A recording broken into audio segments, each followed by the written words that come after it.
Hello, my friends. Today I have another story for you. It's called It's Earth Day by Mercer Mayer. Today we learned all about Earth Day. It's a special day. It's when we celebrate our planet. We watched a movie about the Earth's climate. Climate is how hot or cold it usually is outside. The Earth is getting hotter and the ice at the North Pole is melting. That's where the polar bears live. Yikes! I have to help slow down the melting.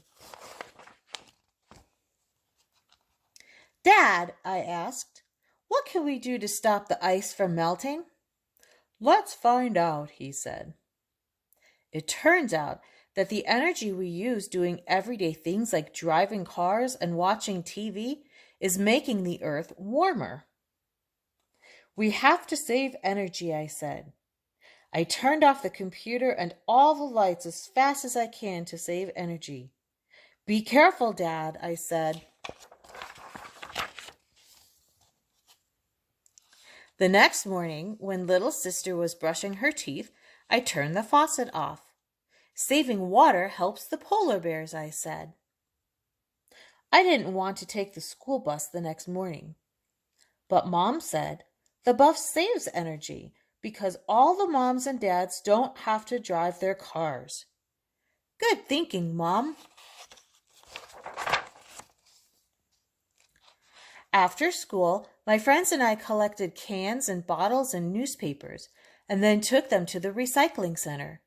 We put the money we earned in a big jar to give to Critterville charity called We Love Polar Bears. The next day was Earth Day. Our whole class went to the park to plant trees. Trees are good for the earth. They help suck up bad stuff in the air. It was hard work. Come on, guys, I said. Do it for the earth and for the polar bears. Our teacher thought I should dig smaller holes.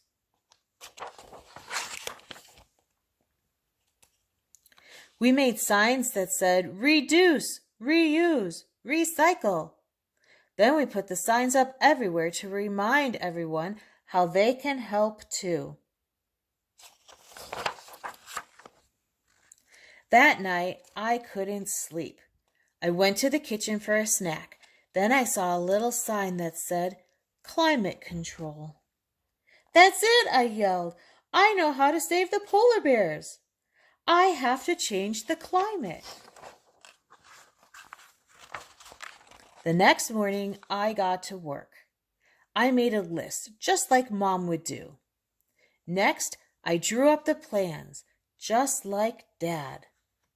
Little sister helped collect everything on the list. The most important thing was ice.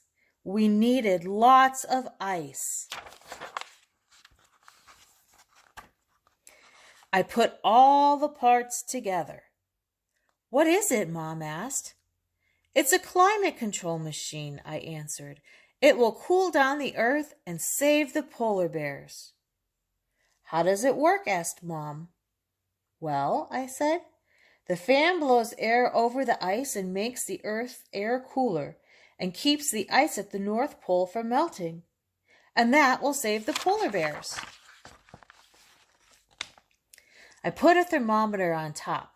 I waited for the climate control machine to start working, but my ice kept melting, so I had to borrow ice from everyone in my neighborhood. I worked very hard all day long, but the temperature stayed the same. Finally, after it became dark, it got colder. Hooray! But the next morning, the temperature went back up. The climate control machine doesn't work, I said. It will never save the polar bears. That's not true, said Dad. Because of what we learned, I turned off my computer at night. Little sister turns off the water when she brushes her teeth. And we all turn off the lights when we leave the room. Then Dad added, you and your friends collected bottles and cans and newspapers to recycle. You also planted trees for the fresh, clean air. That made me think. Wow, I said. We are all climate control machines because everything we do can help save the Earth. And don't forget the polar bears. What a great story. Maybe at home you can think about how you can help save the Earth.